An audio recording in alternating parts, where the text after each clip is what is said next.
আমি আমার ভবিতব্যকে মেনে নিয়েছি। তুমি শুধু দেখো আমাদের বংশ, লাবণ্য সেনগুপ্তর বংশ যেন থাকে।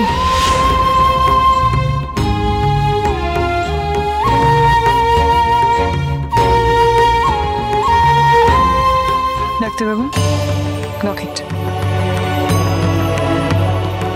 ঠাকুরমশাই, এই দুটো লকেট আমি আমার দুই নাতনির জন্য বানিয়েছি। আচ্ছা, এটা আপনি মায়ের পায়ে ছুঁয়ে আমাদের সুদীপা আর সুরূপার গলায় পরিয়ে দেবেন। ঠিক আছে ম্যাডাম।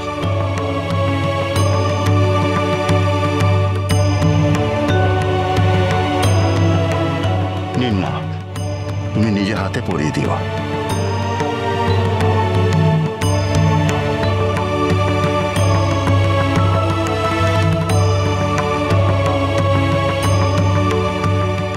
সুরূপা,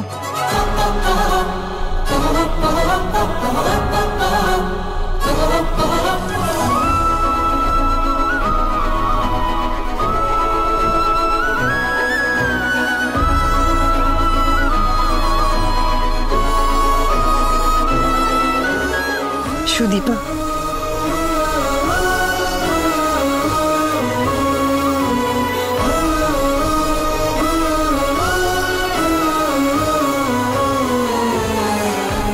এই না মা, ঠাকুরের পায়ে ছোঁয়ানো সিঁদুর। তোমাদের স্বামীদেরকে বলো তোমাদেরকে পরিয়ে দিতে।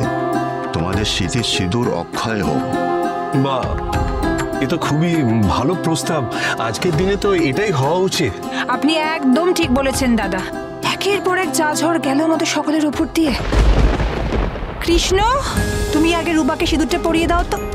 না ঠিক আছে, আগে সূর্য দীপাকে সিঁদুর পরিয়ে দিই। এসো সূর্য, এসো এসো এসো।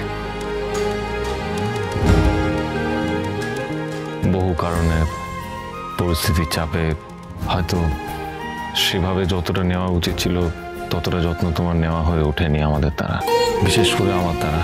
আমি আমার মতো করে সারা জীবন চেষ্টা করেছি তোমায় প্রাপ্য মর্যাদা দেওয়ার, কিন্তু হয়তো কখনো কখনো ফেল করেছি। জেনে না জেনে অনেক ভুল ত্রুটি হয়ে গেছে দীপা।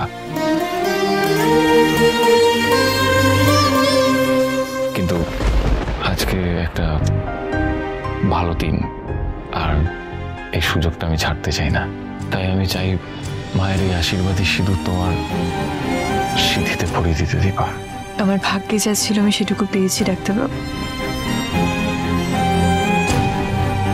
আমি আপনাকে পেয়েছি, আমাদের দুই মেয়েকে পেয়েছি, পুরো পরিবারকে পেয়েছি। এটাই বা কম কি? আপনি যখন আমার কাছে ছিলেন না, তখন আমার কাছে আমার স্মৃতির সিঁদুর ছিল। সেটাকে আমি সবসময় কাছে রেখেছি, কখনো দূরে করিনি। অনুরাগের ছোঁয়া, সোম থেকে রবি প্রতিদিন রাত 9:30টায় স্টার জলসায় ও জিও হটস্টারে।